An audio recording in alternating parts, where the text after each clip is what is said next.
가정에서 명절 때든 언제든 대화를 나누고 또 그 대화 속에서 관계를 이어가는 것은 쉽지만은 않은 것 같습니다. 부모가 자녀에게 이야기를 하고 또 지시를 하고 말을 전할 때에 예, 제가 아버님, 어머님, 할아버지, 할머니 말씀 따르겠습니다 라고 하면은 얼마나 좋겠습니까? 다 그런 건 아니죠. 예. 그런데 하나님과 우리와의 관계도 마찬가지입니다. 여러분들은 하나님의 말씀, 하나님의 뜻을 다 순종하고 준행합니까? 있으면 저한테 연락해 주시기 바랍니다. 010, 더 얘기하지 않겠습니다. 오늘 말씀은 다윗이 여호와의 법궤, 언약궤를 옮기는 과정에서 하나님의 뜻대로 행하지 아니하고 인간의 생각대로 그것을 옮기다가 우사가 죽는 사건을 그려내고 있습니다. 이것을 다윗은 베레스 우사라고 칭하였습니다. 베레스 우사는 하나님께서 우사를 치셨다라는 뜻입니다. 말씀 가운데 이 우사의 죽음이 어떻게 일어났으며 그 죽음이 우리에게 어떠한 교훈을 주는지를 살펴보고자 합니다. 다윗은 이스라엘의 왕이 되었어요. 그리고 블레셋과의 전투 속에서 2번이나 승리를 했습니다. 전쟁에 승리한다는 것은 얼마나 기쁜 일인지 아마 경험하지 않고서 모르겠죠. 다윗에게는 자신이 생겼습니다. 그리고 계획을 세웠어요. 자, 이제 이 예루살렘의 모든 역량을 집결해서 이 예루살렘이 정치적, 종교적 집합 장소가 되게 해야겠다라고 생각했어요. 그러려면은 하나님의 언약궤가 예루살렘에 와야 됐었습니다. 언약궤는 70여 년 전에 블레셋에게 빼앗겼습니다. 그래서 그것을 옮겨와야 되는 것이었어요. 그 이유가 무엇인고 하면 이 언약궤는 이스라엘 백성, 하나님으로부터 택함받은 선민이었던 이 백성들에게 하나님의 임재를 상징하는, 어쩌면은 자신들의 목숨보다도 더 소중한 물건이었기 때문입니다. 그래서 이 언약궤가 돌아온다면 모든 백성이 마음을 다해서 하나님께로 향하고 결집할 수 있는 중요한 계기가 되는 것을 다윗은 알고 있었어요. 그 언약궤를 옮기기 위하여 다윗은 3만 명의 군사를 모집합니다. 당시로서는 엄청나게 많은 숫자였어요. 그만큼 성대하게 언약궤를 옮기려 했던 것입니다. 본문 3절에서는 그 언약궤의 옮김이 시작됩니다. 그들이 하나님의 궤를 새 수레에, 깨끗하고 정갈한 수레에 실었다는 거죠. 그래서 아비나답의 집에서 나오는데 그 두 아들이 그 새 수레를 모는 겁니다.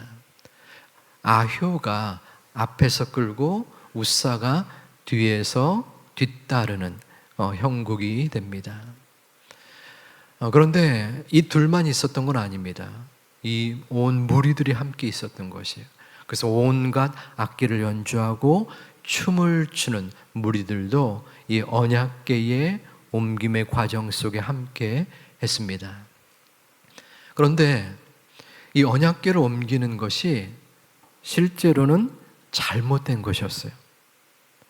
민수기 4장 15절에서는 하나님께서 율법에 적혀 있는 언약궤를 옮기는 방법을 기록하고 있습니다. 아론과 그의 아들들이 레위 지파의 사람들, 성소와 성소의 모든 기구 덮는 것을 마치거든 고앗 자손들이 와서 맬 것이라. 이 언약궤는 만지지도 보지도 못하는 것이었습니다. 그리고 이 언약궤를 미리 제사장이 나르기 전에 성소의 휘장으로 덮어서 그리고 그 위에다가 해달 가죽을 입힙니다. 해달 가죽은 이동 시에 비가 올 때에 언약궤를 보호하기 위한 목적이었어요. 그리고 그 위에 청색 보자기를 덮은 후에 이 고핫 자손들이 어깨에 메고 옮겨야 되는 것이었습니다. 이것이 율법의 규칙이었어요. 그런데 지금 다윗은 그렇게 행하지 아니한 것이에요. 수레에다가 싣고서 소들이 이끈 겁니다. 왜 그랬을까요? 자신이 개발한 방법이었을까요? 아니었어요. 이런 방법도 있었습니다. 그런데 이 방법을 쓴 것은 이방인이었던 블레셋 사람들이 수레에 싣고 소들이 끌었습니다. 당연히 다윗은 선민으로서 하나님이 택한 왕이었는데 하나님의 규칙, 율법, 하나님의 뜻대로 이 언약궤를 옮긴 것이 아니라 인간의 방법, 이방인인 블레셋 사람들이 행했던 세상의 방법을 활용했던 겁니다. 이웃과 6절에서 이 언약궤를 옮기는 과정 속에 문제가 생겨요. 나곤이라는 타작마당에 이르렀는데 소들이 갑자기 뛰는 것입니다. 그래서 그때 우사가 그 언약궤를 붙들어요. 소가 왜 뛰었을까? 이유는 알 수 없습니다. 무엇인가 놀랐을 수도 있어요. 소가 뛰니까 그 수레에 있었던 언약궤가 땅에 떨어지려고 한 거예요. 그것을 이 우사가 손을 펴서 붙잡은 것입니다. 잘한 것이죠. 잘했어요. 그런데 하나님의 율법의 기준에서는 잘못한 것입니다. 왜냐하면 조금 전에 그 언약궤는 보지도 말아야 되고 만지지도 말아야 되는 것입니다. 옮기기 전까지. 그런데 그것을 만지는 것이에요. 본문 7절에서는 이러한 우사의 행위를 보고 하나님께서 징계를 내립니다. 그를 그곳에서 쳐서 우사가 그 궤 곁에서 죽임을 당하게 되는 것입니다.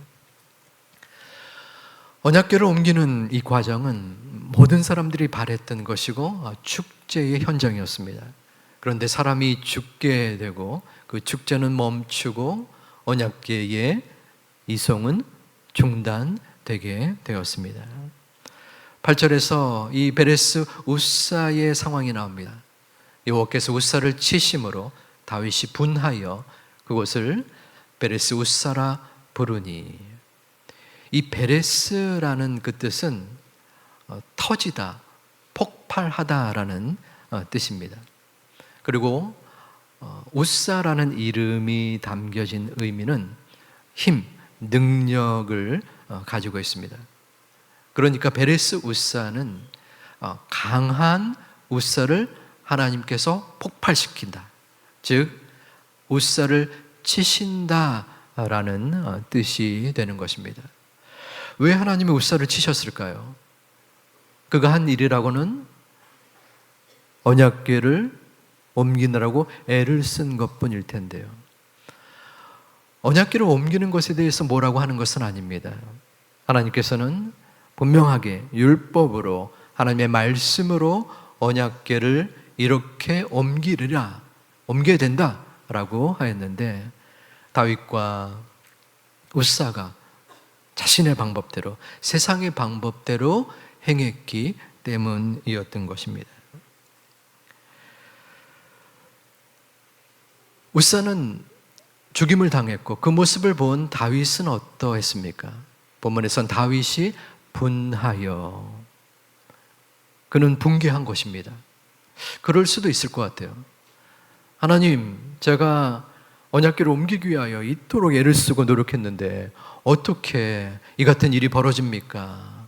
그러한 마음이 들 수 있었을 것입니다. 하지만 우리나라 속담인지 모르겠지만 방귀 낀 어가 뭐를 낸다, 이런 말 있죠? 뭐를 내죠? 성을 낸다. 그렇죠? 방구 낀 사람이 성을 낸다. 왜 방구 끼고 성을 낼까요? 민망해서일까요? 네, 창피해서? 어쨌든 방구를 꼈는데 본인이 뭐 방구 낀 게 큰 잘못은 아닌데 잘못을 하고서 도리어 화를 낸다. 이건 잘못된 것이죠. 지금 다윗이 그러한 것이에요.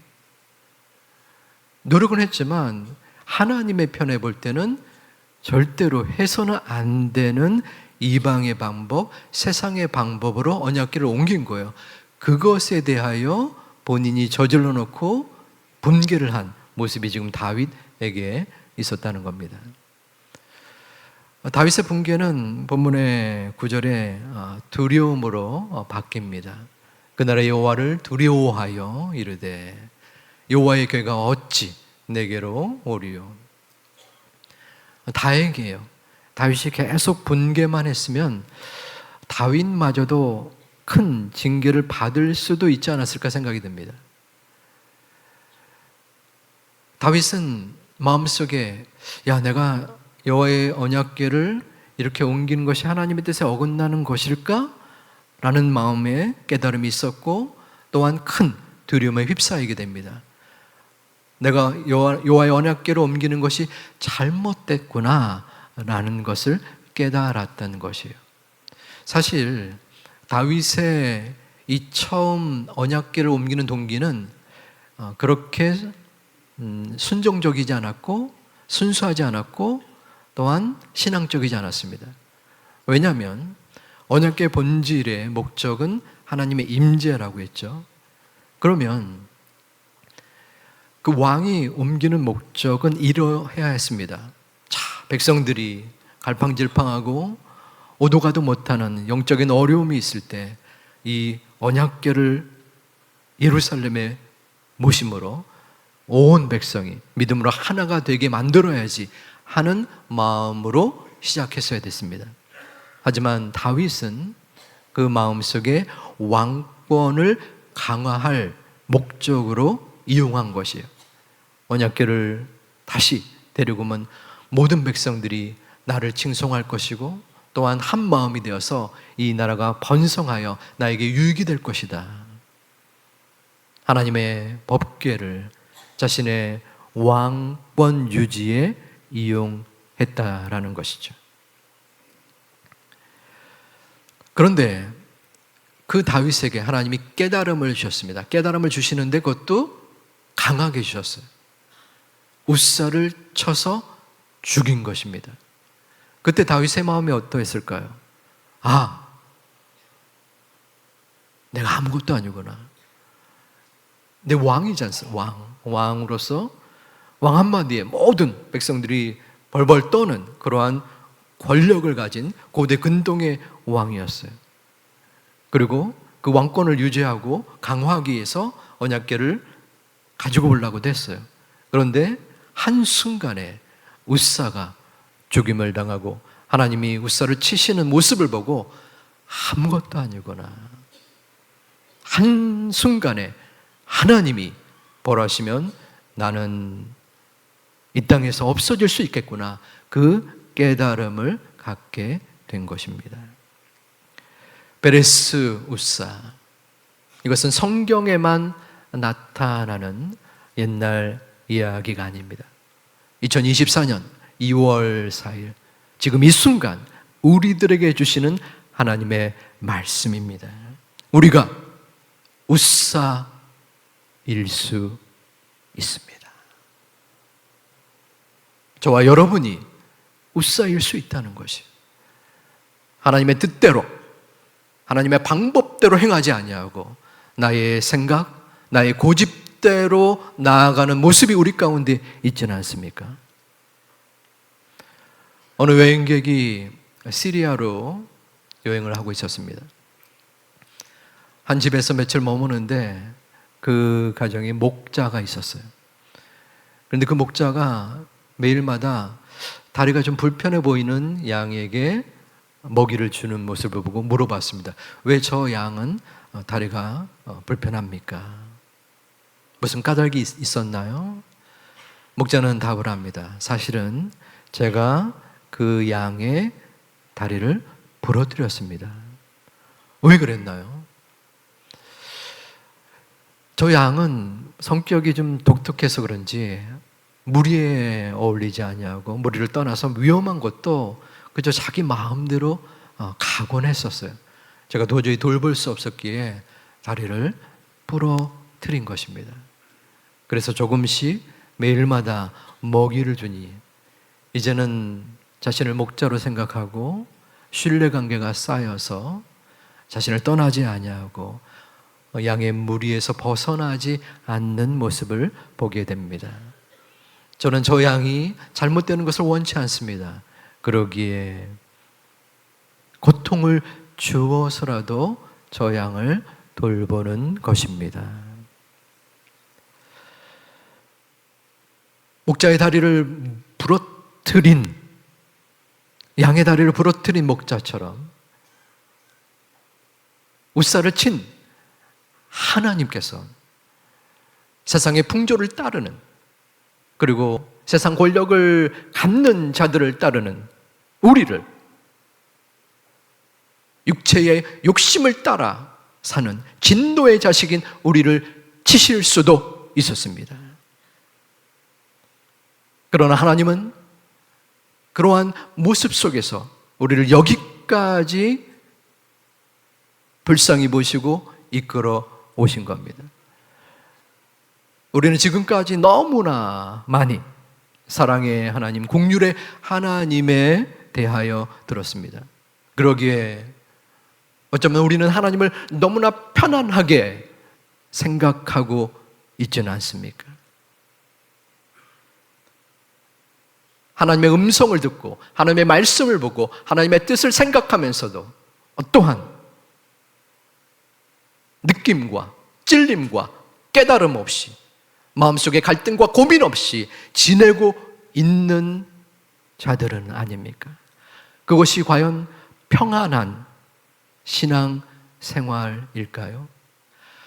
평안한 신앙 생활을 우리는 추구해야 되지만 평안한 평안한이 아니라 편안한 신앙생활은 우리는 조심해야 합니다.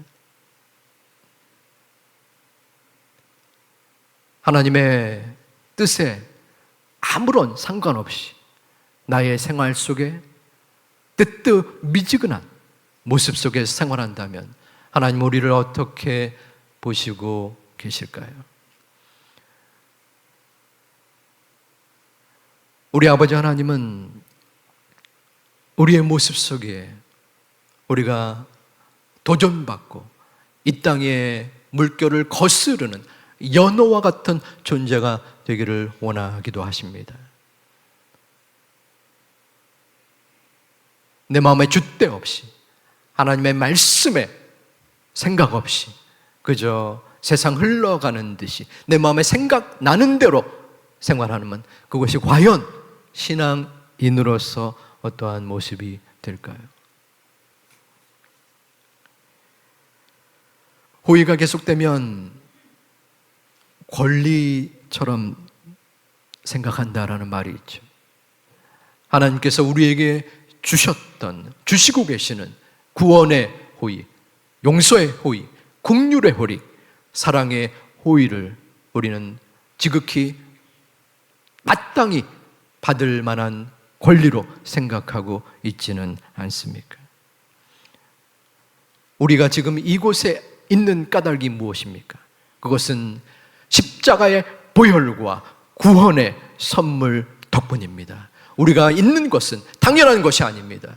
하나님께서 우리에게 주신 구원의 선물은 하찮은 것이 절대로 아닙니다. 그 하나님의 사랑과 은혜에 대하여 경외함으로, 감사함으로 주님 앞에 나아가는 여러분 되시기를 주님의 이름으로 축원드립니다. 절대로 우리 아버지 하나님은 우리가 가볍게 여길 만만한 분이 아닙니다. 지극히 높으신 살아계신 하나님이십니다.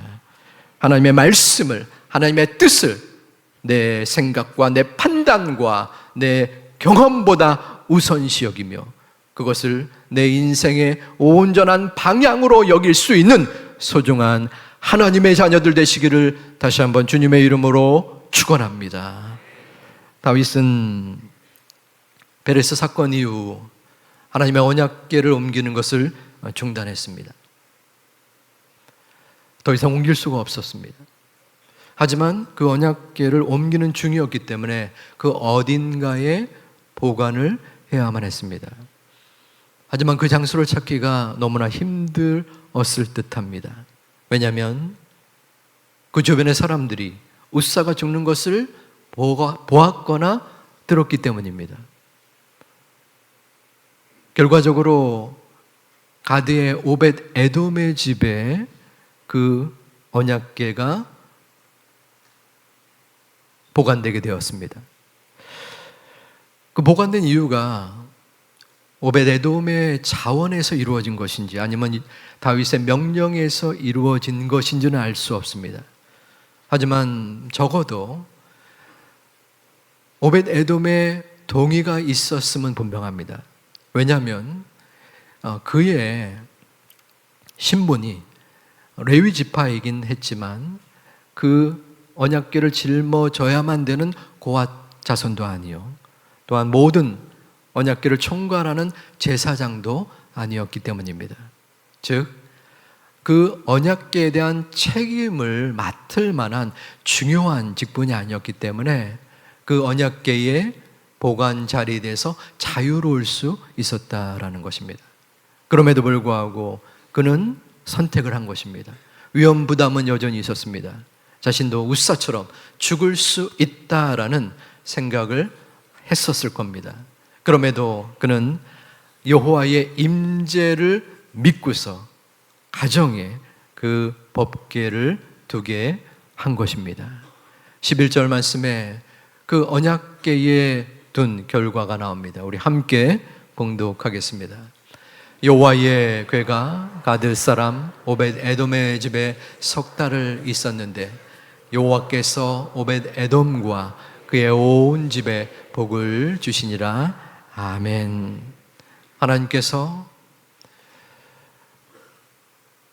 자신이 어떻게 될지 모르는 고민과 갈등과 염려 속에서 하나님의 임재를 믿고 그 궤를 가정에 두게 한 오벳 에돔의 집에, 그리고 그 개인에게 복을 주셨다라는 것입니다. 여러분에게 묻겠습니다. 여러분의 언약궤는 어디에 있습니까?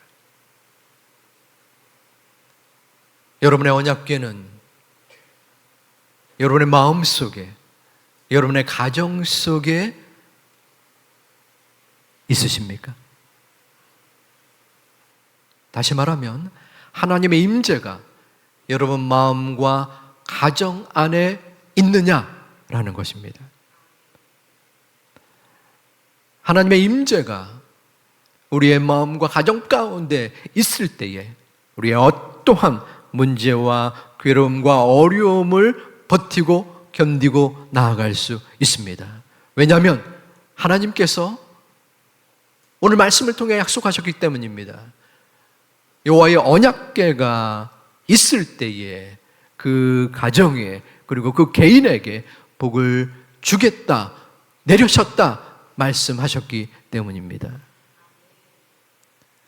다시 한번 묻습니다. 여호와의 언약궤가 여러분과 여러분의 가정 가운데에 있으십니까? 그런데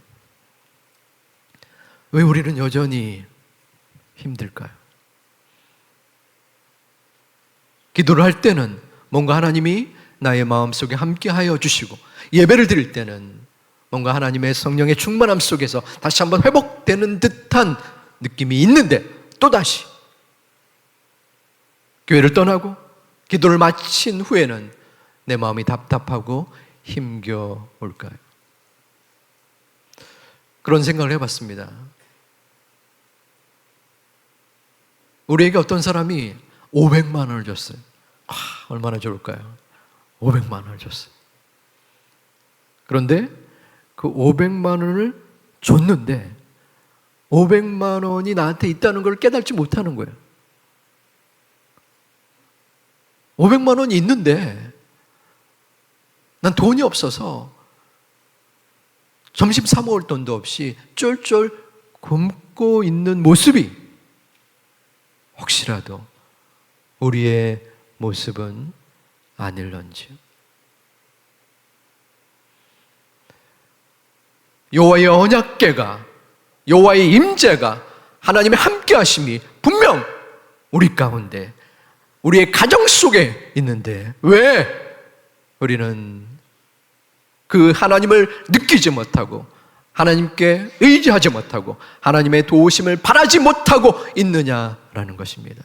하나님의 약속을 믿는 사람은 그 약속대로 살아갈 수 있습니다. 믿음대로 이루어지는 것입니다. 내 마음속에 고민과 걱정 가운데 아무런 마음의 여유가 없을지라도 내 눈앞에 보이는 삶의 장벽이 너무나 견고하여 그 난관을 꿰뚫을 수 없을지라도 여호와 하나님이 나와 함께 하심으로 여호와의 궤가, 여호와의 임재가 나를 붙잡고 계시기 때문에 분명히 이겨나갈 수 있습니다. 그 믿음이 우리 가운데 거하기를 주님의 이름으로 축원드립니다. 여호와의 임재입니다. 하나님의 함께 하심입니다. 하나님의 함께 하심은 무엇입니까? 어떠한 복을 우리가 누릴 수 있습니까? 500만 원, 5천만 원? 자녀가 성공하고 잘 되는 것, 모두가 그런 복도 있지만 가장 근본적인 것은 여호와 하나님이 나와 함께 하시는 것입니다. 이 땅에 온 우주의 왕자, 왕이신 그분께서 우리를 붙잡아 주시고 우리의 마음을 아시고 우리의 머리카락 숫자까지도 세시면서 우리를 보호하시는 임재입니다. 그 임재가 있기에 다시 한번 어려움과 고통 속에서라도 다시 한번 주님을 바라보는 것입니다. 내 마음속에는 하나님, 이제는 방법이 없습니다. 이제는 해결책이 보이지 않아요. 어쩌면은 나쁜 생각을 제가 가질지도 모르겠어요. 라고 할지라도 다른 이웃집 아저씨가 아니라 나보다 조금 능력이 있는 이 땅의 권력자가 아니라 아버지 하나님이 나를 붙들어 주시고 계신다는 겁니다. 나와 함께 하셔서 언약궤 속에 임재하셔서 우리를 이끌어 주실 줄을 믿습니다. 하나님 아버지는 여전히 우리를 사랑하십니다. 그 사랑이 하나님 앞에 나의 욕심과 의지가 우선이 되는 것이 아니라 하나님의 뜻, 하나님이 원하시는 방향을 마음속에 생각하고 물결을 거슬러 올라가는 연어처럼 이 세상과 맞서서 견디어 나아가며, 또한 그 근본적인 힘은 내 마음과 가정 속에 여호와의 언약궤가 있으므로 담대하게 감사하게 나아갈 수 있는 우리 제2 가족들이 되시기를 주님의 이름으로 축원드립니다.